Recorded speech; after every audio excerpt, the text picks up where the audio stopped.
MNA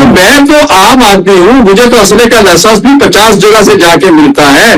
50 آپ اسلام آباد میں کسی اسلحے کا پستول کا لائسنس مانگے نہیں ملتا ہے.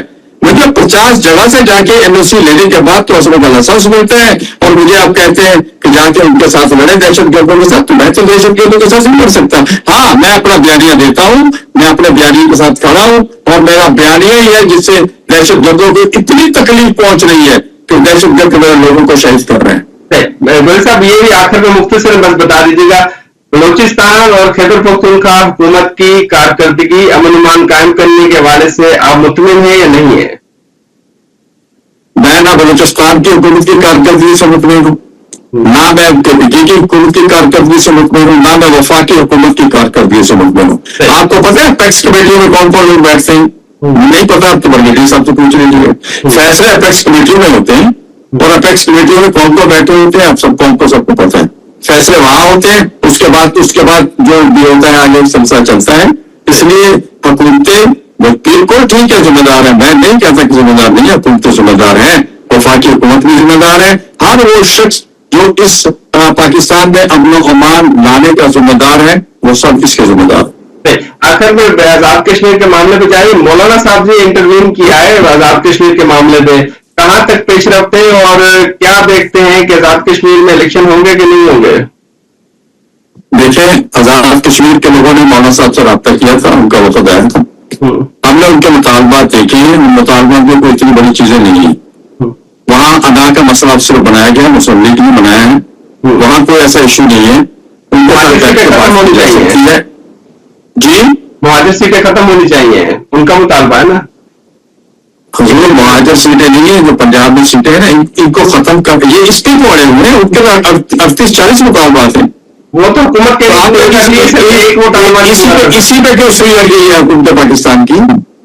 بات یہ ہے کہ وہ کہتے ہیں کہ 12 سے 14 سیٹیں جو ہوتی ہیں وہ شہری علاقوں کی جو سیٹیں ہیں, پنجاب کی اور سندھ کی, وہ سیٹیں وہاں کی صوبائی حکومتیں اپنے ڈنڈے کے ساتھ جیت لیتی ہیں. جیسا کہ رانا سونا نے کہا کہ آپ تو 12 سے شروع کریں گے, تو یہ تو اس پہ جنتی میں تیل کا کام, پیٹرول چھڑکا انہوں نے, اس کے بعد معاملات مزید بگڑ گئے. ان باقی چیزوں پہ بیٹھ کے بات ہو سکتی ہے, بیٹھ کے بات کی جائے گی, کچھ دو کے معاملات کیے جائیں گے تو معاملات حل ہو سکتے ہیں. آپ سمجھتے ہیں وہ سیٹیں ختم ہونی چاہیے, آپ کا بھی بیان ہے اس حوالے سے؟ میں یہ کہتا ہوں کہ وہ سیٹیں رہنی چاہیے, لیکن طریقہ کار کو تبدیل کر دیں. آپ نے جیسے قومی اسمبلی اور سینٹ میں اسپیشل سیٹیں ہوتی ہیں, اس طرح کی سیٹوں کو بنا دیں. جتنی سیٹیں کوئی لے گا, جتنی سیٹیں کو پارٹی کشمیر سے جیتے گی آزاد کشمیر سے, اسی حساب سے ان کو مہاجر کی سیٹیں دیں, پنجاب کی. لیکن کسی چیز کا خاتمہ, مقصد تو یہ میری ایک تجویز ہے, یہ میری تجویز ہے, اس پہ بات ہو سکتی ہے. ان کے مطالبات پہ بیٹھ کے بات ہو سکتی ہے. ہم بطور پر ان سے ٹائم لے رہے ہیں تاکہ خون خرابی سے ہم بچانا چاہ رہے ہیں. پہلے مولانا صاحب کی ریکویسٹ کی تو انہوں نے کچھ ایک ہفتہ بڑھا دیا, ابھی پھر آپ نے 4 دن پہلے مولانا صاحب نے ریکویسٹ کی, انہوں نے پھر 3-4 دن 5 دن بڑھا دیے. ہم خون سے بچانا چاہ رہے ہیں, ہم کشمیر کے مقدمے کو خراب نہیں کرنا چاہتے. جو میرے دوست حکومتی سطح پہ ہیں, حکومت کو چاہیے کہ وہ اپنے ہوش کا ناخن لے. بلوچستان KPK سندھ ہر جگہ آگ نہ لگائے, مانا مانی اور حکومت کی طرف نہ لے کے جائے, اور نان ایشوز کو ایشو بنا کے اصل ایشوز کو نہ دبائے. بہت بہت شکریہ گوری صاحب.